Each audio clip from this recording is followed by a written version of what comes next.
Welcome to Chiron Art Therapy. I'm Maggi Colwell, an art therapist and Jungian. Here we explore archetypal images, personal symbolism in art and dreams, and what your psyche is trying to tell you. If you're ready to dive into your inner world, you're in the right place. Subscribe, and let's begin.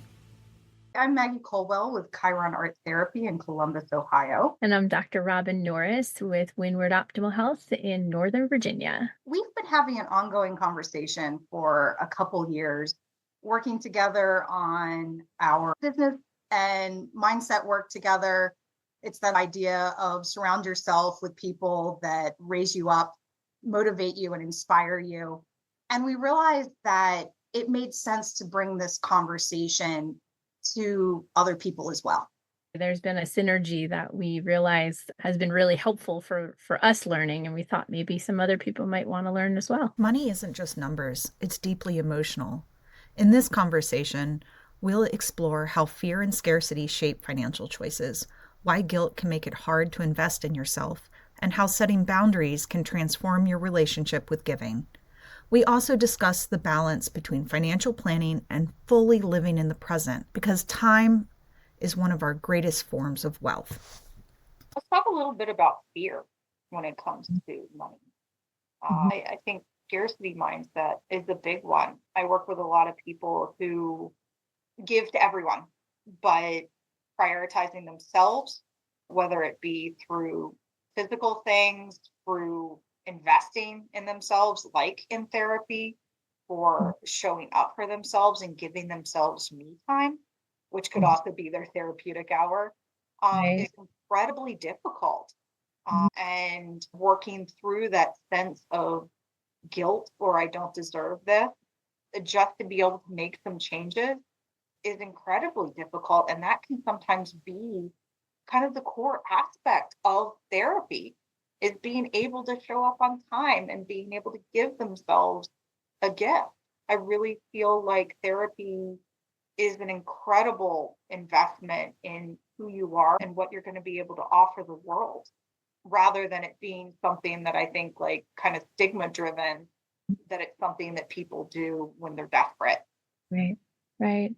I also think therapy allows people to practice boundary setting, because a lot of times if we have money when we haven't had it before, and the giving ends up being to the point where it's too much, I think that therapy, because it has a start time and a finish time, and because you're not going to Starbucks with your therapist, that it can really show you a safe relationship that has its edges to it.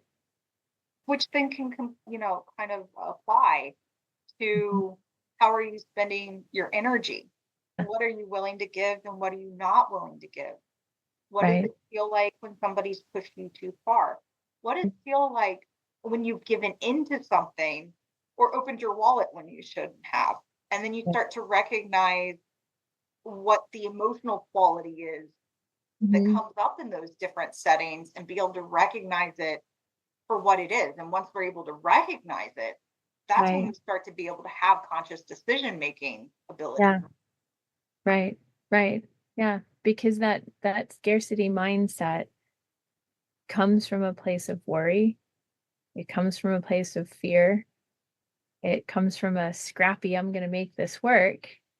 And then if we do find that we get to a spot where financially it works, we may not have the tools, and this is where I love financial planners. We may not have the tools to make sure it works for us for the rest of our lives. So sudden money wealth can actually look great for a while, but if we've never had to practice what it's going to be like to do repairs in the house 10 years from now, or if we had a sudden money wealth space where it may not be reciprocal after, it may not be guaranteed to come back again, working with a financial planner is critical to make sure that there is more that will stay 5 years, 10 years, 50 years, legacy money if we want. And I don't think enough people slow down to think about that, because they're rightly so, just so darn excited it finally worked. And they achieved a goal financially that they wish they, you know, could keep on going, but they just don't know how to keep the ongoing part. So some of the topics that you and I have thought about today were the shame piece, a little bit of the grief piece, a little bit of the trauma. What other emotions do we see with money? I see confusion. I don't know about you, but I see confusion about what should I do now? What should I do next as the price of stamps is increasing? In the next couple of weeks, should we buy forever stamps again? And if so, how many? Are we going to use stamps in 25 years, right? I think there's that unsettling too of confusion about, is it going to be enough? I don't think any of us know. I heard a financial planner conversation the other day where the kind of the joke of it was, oh, I'm going to retire at 62 and then I'll be good for exactly 11 minutes, because I don't know if the way the world is growing and going, if any of us really truly have a giant plan. I would say if you do, it's because you're in a slim population of people that could feel like they could purchase things at the level they want to in their 80s and 90s and legacy wise, but I don't think that's most of us. And so there's that confusion of, what do I do? Flip side of that is about the worry and the fear and the anxiety of also being able to be living in the present moment too. Being aware of, if I plan everything for a theoretical future that is 20, 30, 40 years from now, am I also living for today? Am I going to miss out on the most important pieces of my life? And what are those? Right. Maybe being home with your baby is, a priceless moment that, you're not going to get that back. That chasing that win in the future of, what do we give up for it? Right. Are we Right. actually living by our values if we're so focused on the what ifs? Right. It reminded me, one of my favorite tools that I've thought about, and I probably learned about it from Dr. Ted Klontz, is really looking at the value budgeting, in the sense of, each one of us is only given 168 hours a week. So if we write the number 168 and we want to spend that, and if money wasn't a part of that spending, money wasn't an issue at all, what would we spend it on? Would it be spent on buying something for ourselves or others? Would it be spent on spending time with somebody we care for? And so for me, the number one number I talk to clients about as a financial therapist is that 168. That is the equalizer we're all given. We're not all given the same pot. We're not all given the same health. We're not all given the same cognitive abilities. I know I got shortchanged on the height in my family, but what do we do with our 168? And, that starts to say, like, what do we actually consider wealth? Right. That I have the flexibility in my life to be with the people I care about, to feel like I'm involved in things that matter to me, that I have time to do my own art practice. Like, for me, those are like more valuable than,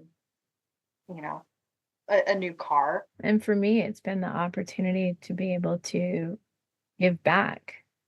That wasn't something I could do in my younger years because I was working so many jobs to pay back student loans that I couldn't volunteer. Would I have liked to? Yeah, absolutely.